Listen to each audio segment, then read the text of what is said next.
Travis Doyle didn't just walk into the courtroom. He walked in like he owned the place. Chin up, smirk loaded. Behind him, Officers Finch and Riley laughed like this was some reunion, not a criminal trial. These weren't just cops. They were men who'd broken laws, buried evidence, and dared the system to stop them. The judge looked down. The media looked the other way. But in the back row, quiet as a whisper, sat a black man nobody noticed. No badge, no title. Just calm, steady eyes, taking it all in. He'd sat in this room before unnoticed, but today he came to end it. Most people didn't know his name. At the Crestwood County Courthouse, he was just the IT guy, the one who replaced fraying cables and rebooted ancient printers that judges still insisted on using. Jeremiah Cole, 45, walked the halls like a shadow. Polite, quiet, invisible, he wore the same gray zip-up jacket every day, carried a coffee thermos with no label, and always kept his ID badge tucked beneath his shirt. Not that anyone asked. Some assumed he was ex-military. Others thought he was just another burnout with a knack for computers. No one ever thought to ask where he lived or why his phone never rang or how, in a courthouse crawling with secrets, he was the only one who never gossiped. Jeremiah preferred it that way. It was past 6 p.m. now. Most of the staff had gone home. The courthouse lights flickered to night mode, dim and sterile. Jeremiah moved down the basement corridor, badge in hand, until he reached the server room. He passed the blinking racks of storage drives, stopped at a terminal, and logged, and no one saw him hesitate. He brought up the live security feeds.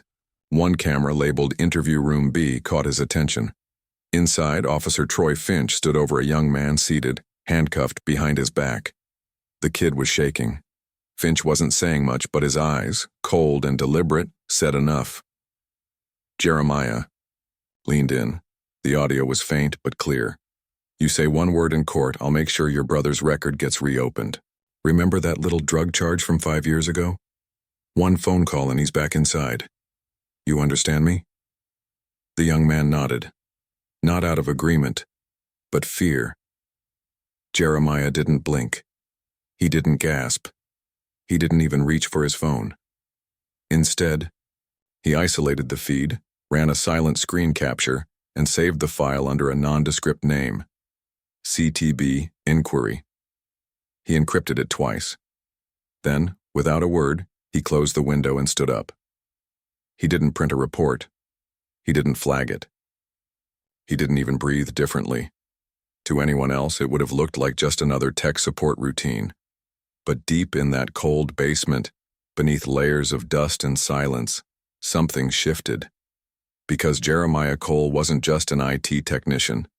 And this wasn't the first time he'd seen Officer Finch threaten someone in that room. What no one knew, not the judge upstairs, not the bailiff 2 floors over, not even the federal agents who once did a flyby audit of Crestwood's law enforcement records, was that Jeremiah had been watching for weeks. Quietly, methodically, logging patterns, noting who entered which rooms and when. He knew which cases mysteriously lost their body cam footage.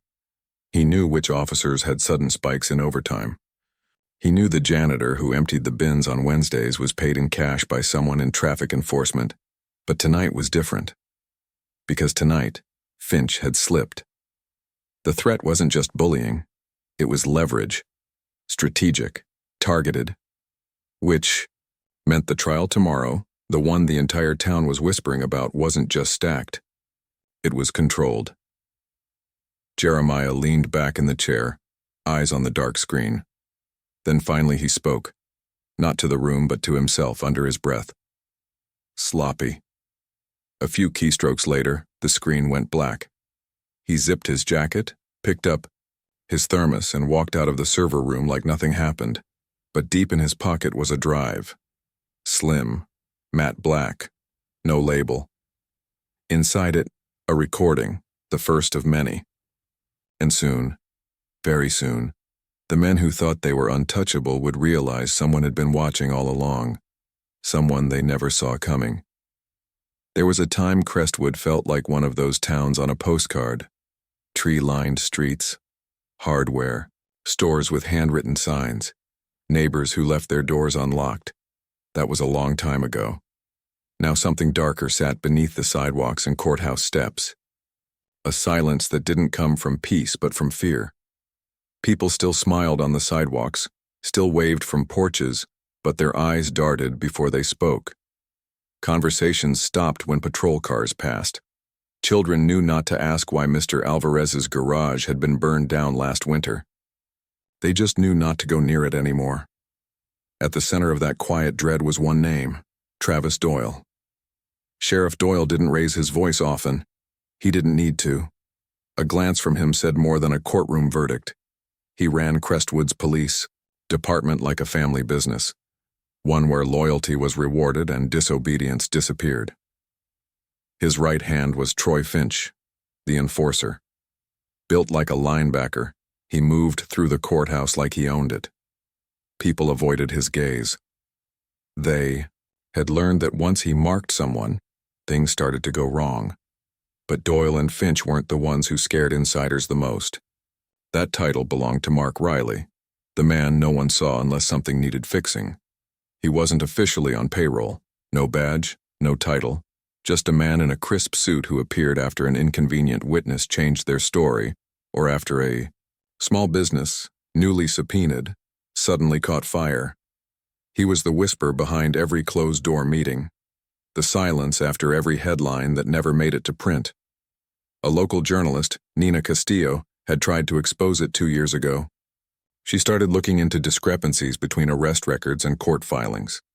Then she started asking questions about overtime payouts and internal audits that never got filed. 3 weeks after publishing her first piece, she vanished. Her car was found outside town, engine still warm, but no sign of Nina. The sheriff called. It a tragedy. The investigation was closed within 48 hours. The town understood the message loud and clear.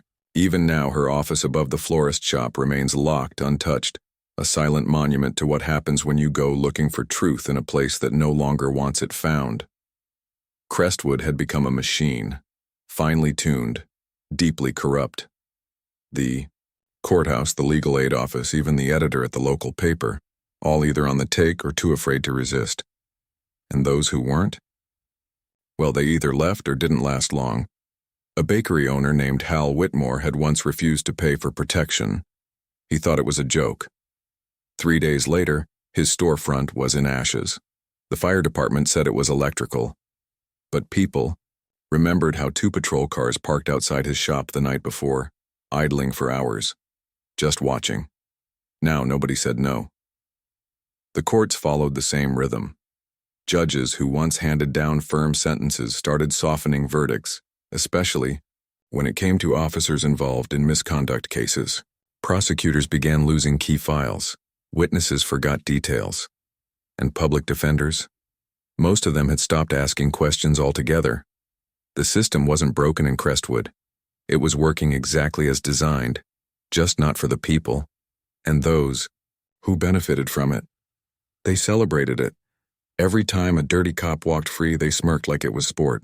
Every time a mother cried in the hallway after her son was sentenced while the officer who beat him testified smiling, they nodded with satisfaction. But underneath the surface, something was shifting. Because the man in the server room, the one they all ignored, wasn't ignoring them, he was watching. And he wasn't alone anymore. The courtroom was full, but hope was nowhere in sight. Rows of spectators sat in uneasy silence, as if they already knew how the day would end. Some clutched their coats, others held each other's hands, but no one spoke above a whisper. Not here. Not in Crestwood. Sheriff Travis Doyle entered like a man arriving for a ribbon-cutting ceremony. Polished boots, pressed uniform, the kind of smile you wear when you already know the verdict. He gave a slow, casual nod to the judge, like an old friend he'd played golf with. At his side was Officer Troy Finch, just as smug. He adjusted his collar, winked at a court clerk, and slid into his seat like it belonged to him. Their attorney, Carlton Mendes, didn't come cheap, nor from around here. He was flown in from Chicago, sleek suit, perfect hair, the kind of lawyer who made headlines vanish and turned public outrage into polite confusion. He specialized in one thing, rewriting stories, and across the aisle, Cameron, Lee looked like he was holding back a landslide. The young prosecutor had prepared for months, carefully, quietly, with a heart full of ideals. But this morning something was wrong. Files were missing. Exhibits had been rearranged.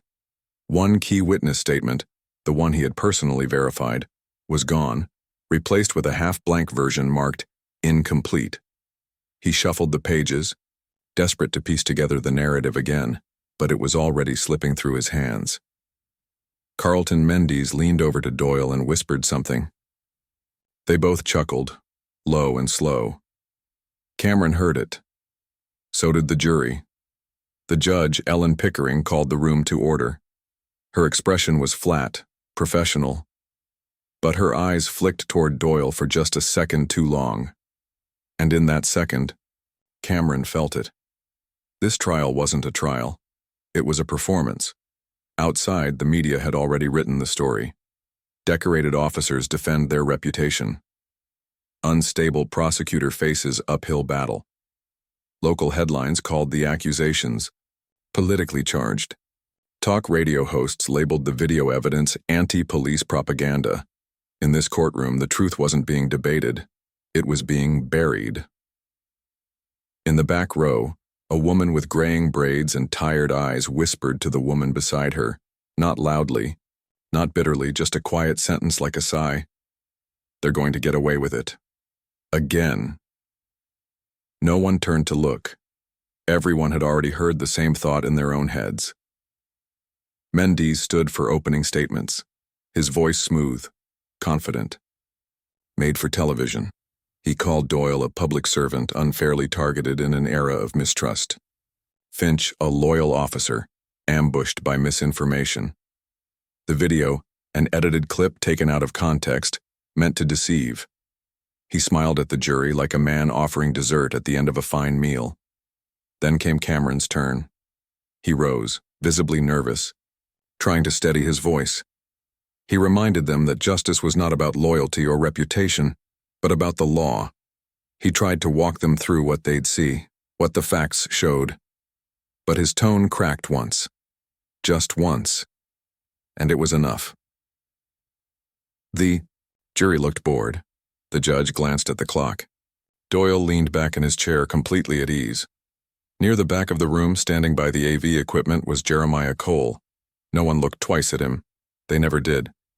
He stood there quietly, arms folded, eyes scanning the room, not as a technician, but as an observer. He watched Finch's smirk, Mendes's pacing, the way the judge hesitated before ruling on objections. He wasn't just seeing corruption. He was mapping it. This wasn't justice being served. It was a machine at work, and Jeremiah? He wasn't here to fix the projector. He was here to burn the script. Long after the courtroom emptied, the lights in the sub-basement still flickered. Jeremiah Cole walked the narrow hallway without a sound. Behind him, the courthouse slept. But down here, beneath layers of concrete and protocol, something else was waking up. He reached a steel-reinforced door tucked behind a rust-stained boiler room. No signs, no labels, just a keypad, 6 digits, one press of a palm scanner, then a retinal scan. The door unlocked with a low hiss. He stepped inside. The room was small, cold, windowless. Servers hummed along the walls, blue LEDs pulsing like distant stars. A single terminal sat at the center. Jeremiah sat down, typed a series of commands. The screen blinked. Identity confirmation required. He placed his thumb on the scanner. The screen lit up. Access granted. Level 8 clearance. Welcome. Director Cole, Quiet Flame Task Force, Multi-Agency Command Node active. For a long moment he didn't move, just sat there, hands still, eyes steady.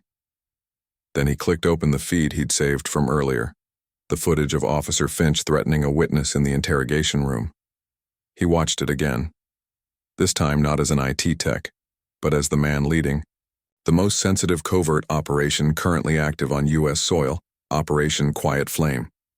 a multi-agency federal task force designed to expose systemic corruption in small-town jurisdictions where justice had been hollowed out from the inside. Crestwood wasn't the first, but it was different. Because here the infection wasn't just spreading, it had taken over the host, police, courts, city finance departments, even state-level officials, all playing a part, all profiting, and Jeremiah Cole, former counterintelligence, chief fluent in 5 languages, once stationed in Beirut, Bogota, and Berlin, was now working under a courthouse as an invisible janitor in a justice system that had rotted through. It wasn't supposed to be him.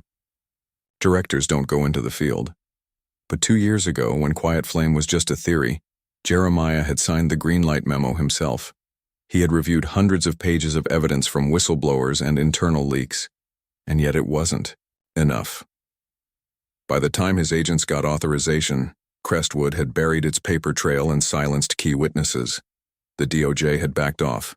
Political pressure mounted, so Jeremiah made a decision few people at his level would ever consider. He went in himself. No motorcade, no escort, no government record of his presence in Louisiana. He shaved his beard, burned his traceable IDs, took the job in Crestwood County Courthouse's IT department under a false name, cleared by Homeland's deepest black budget protocol. Why? Because he knew. The higher the corruption climbed, the more invisible the fix had to be, and for the past 4 months he had watched, not from the outside, but from inside the beast. He collected more than video files. He had voice recordings, internal memos, encrypted text logs, secret campaign donations, real estate transfers, everything tying the sheriff's office to a state senator's re-election fund and a private security firm bidding for federal prison contracts. Everything but timing. And now, with the trial underway, time was tightening. Jeremiah minimized the video feed and pulled up a second screen. A secure channel marked federal nodes awaiting signal. He stared at it for a moment, then typed, Phase 1. Imminent. Requesting green light for synchronized exposure. He leaned back in the chair. For the first time that day, he allowed himself to exhale. For now, no one suspected him. To the judges, he was just background noise. To the bailiffs, a guy who reset their passwords. To the officers, another nobody with a clipboard. And that, exactly that, was his greatest weapon. Because when the curtain fell and the real names came to light, the last face they'd expect to see across from them would be his. Cameron Lee sat alone in his office, elbows on his desk, hands in his hair. He had turned off the lights. The only glow came from his computer monitor, where files blinked open and closed like ghosts refusing to stay buried. Something was wrong. Again. It was happening more often now. Tiny, almost imperceptible changes. Exhibit numbers swapped. Names slightly misspelled. Video timestamps lagging by just enough to raise doubts in court. No one else seemed to notice, or maybe no one else cared. Cameron had tried asking the records clerk. She shrugged. Asked it. They told him it was a sinking issue. Asked the judge's assistant. She looked at him like he was paranoid. And maybe he was. After all, this wasn't the first time. Last year, in another jurisdiction, Cameron had worked on a police misconduct case involving excessive force. A strong case. Airtight.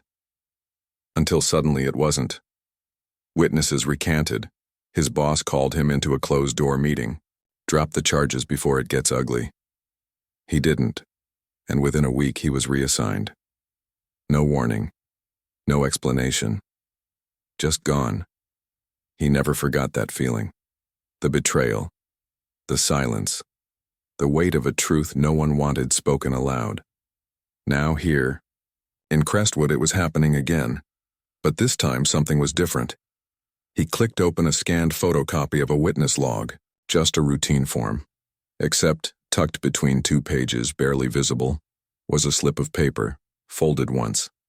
He almost missed it. He reached for the original copy from the folder on his desk, opened it slowly. Inside was a small, hand-torn note. 6 words in careful, deliberate handwriting. You're not crazy. Not alone. J.C. Cameron stared at it for a full minute, his breath caught.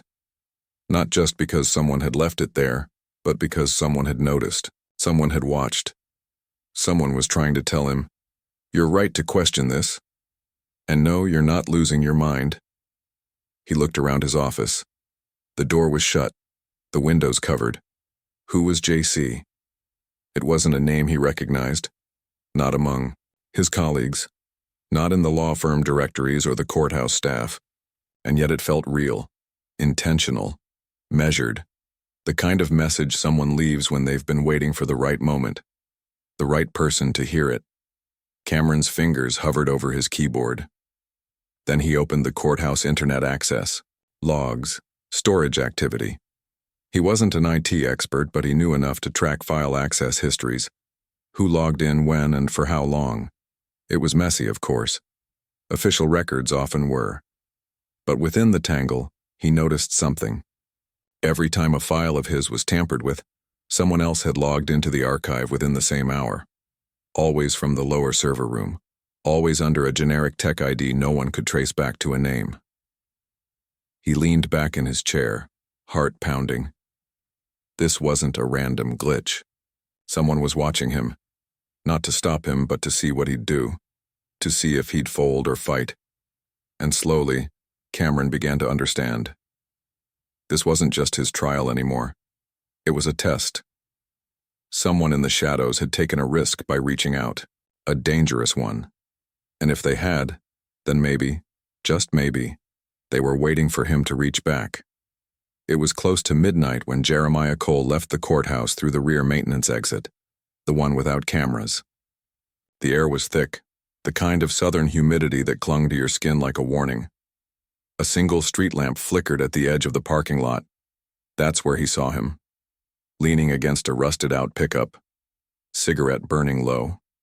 Reuben Maddox, once a decorated officer, now a ghost in Crestwood's official memory. He didn't salute, didn't smile, just nodded once. Slow and tired. "Long time," Reuben said. His voice was gravel, worn from smoke and silence. Jeremiah approached cautiously. Reuben was a wild card, but not a fool. He'd vanished after testifying against Finch and Doyle nearly a decade ago, when he'd refused to falsify a report about a fatal arrest. 2 weeks later, he survived a house fire. Just barely. The department had called it an accident. Reuben never believed in accidents after that. Jeremiah didn't. "Waste time. You said you had something." Reuben reached into his jacket and pulled out a small black flash drive. No label. Just a thin red scratch across its side like it had been marked for blood. "I kept it off grid," Reuben said.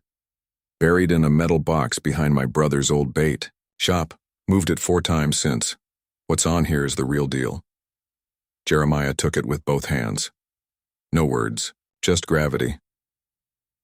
Reuben looked out over the empty lot, then back at Jeremiah. His eyes were dark but clear. "You'll see Doyle taking cash, same day he claimed he was at a charity event. Timestamp, audio, full angle. You'll also see Finch, room 4C, off-booking, shooting a man after the camera was accidentally disabled." He paused, lit another cigarette. His hands trembled slightly. "I patched that camera feed back then. No one knew. Saved it to a backup system they didn't check." Jeremiah stared at him. "Why now?" Reuben exhaled, the smoke curling up like a prayer. "Because I got nothing left to lose. My wife's gone. My name's shot. I drink too much and sleep too little. But I can't die knowing those bastards still walk free." Silence stretched between them, heavy as the night. Then Reuben grinned. Not wide, not happy, just enough to show his teeth. "If I don't wake up tomorrow, you make damn sure they know I didn't go quietly." He turned, climbed into his truck and drove off without another word. Jeremiah stood there for a long time after the taillights vanished. The flash drive pressed tight in his hand. He didn't speak, didn't move. Only the wind answered, brushing, leaves across the pavement like whispers no one dared say out loud. The next morning, local news reported a car accident just outside of Crestwood. A pickup truck had collided with a tree at high speed.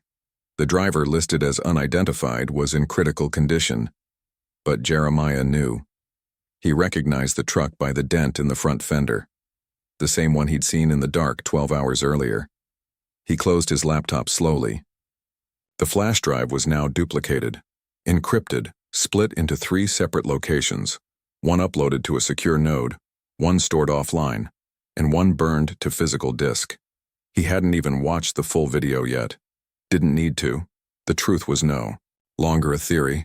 It had a face, a timestamp, a bullet, and a man who knew the price of bringing it to light and did it anyway. Cameron Lee arrived at the courthouse that morning, pale, shaken. He'd read the same report.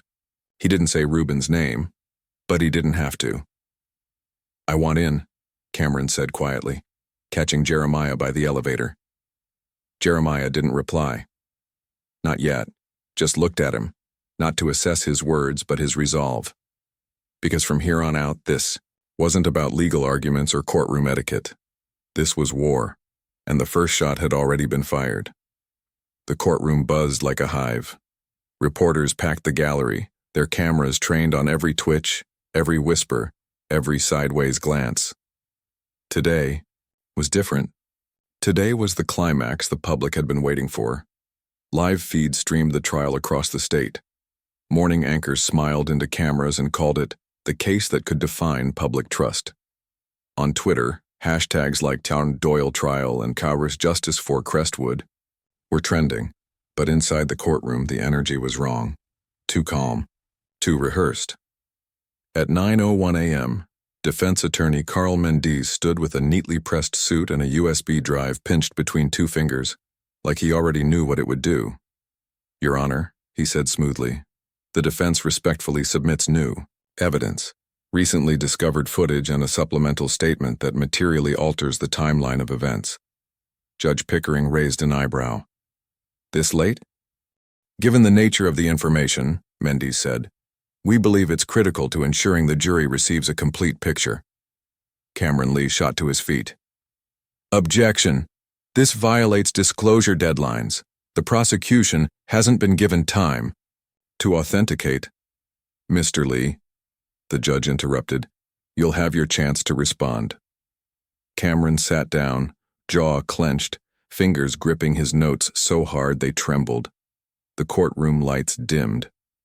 The monitors flickered on. What followed was a neatly cut video, stitched together from edited interrogation clips and unrelated footage. It showed the witness, now dead, appearing agitated, combative. It showed Finch calmly stepping forward. The audio had been muted. The timestamp had been trimmed. The statement accompanying it, a typed transcript from a now-missing officer claiming the shooting was unavoidable, and that the suspect lunged for Finch's firearm. It was a lie. All of it. And Cameron knew it. But the jury didn't. He stood, again. "Your Honor, this video is manipulated. The timestamp is incomplete. We have reason to believe," "Mr. Lee," the judge cut in again.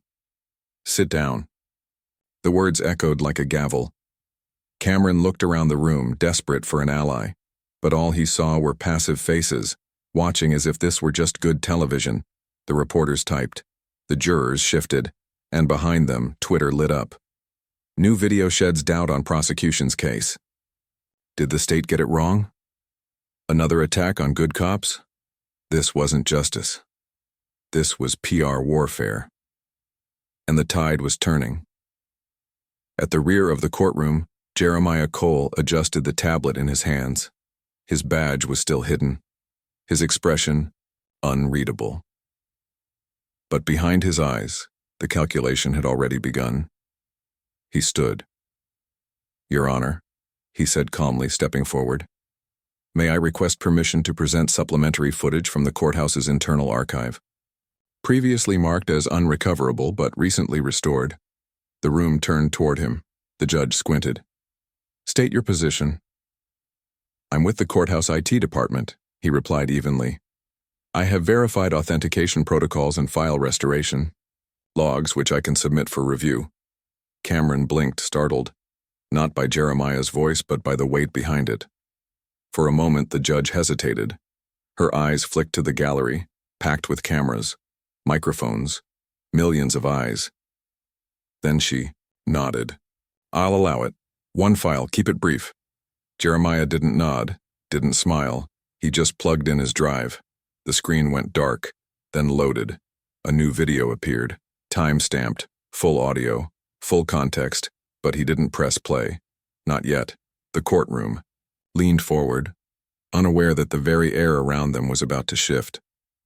Because the man they thought was just a technician was about to blow the doors off everything they thought they knew. The courtroom was still, like the air itself was waiting to exhale. Jeremiah Cole stood calmly at the center, facing the bench. His presence was quiet but no longer invisible. Even without a badge, something in his stance had shifted. He didn't look like a tech support guy anymore. He looked like a man who had stopped hiding.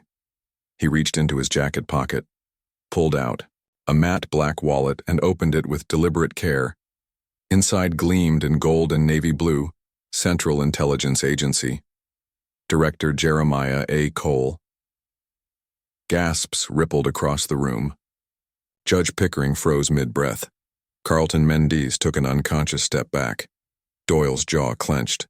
Finch's eyes darted toward the exit. Jeremiah didn't raise his voice. He didn't need to.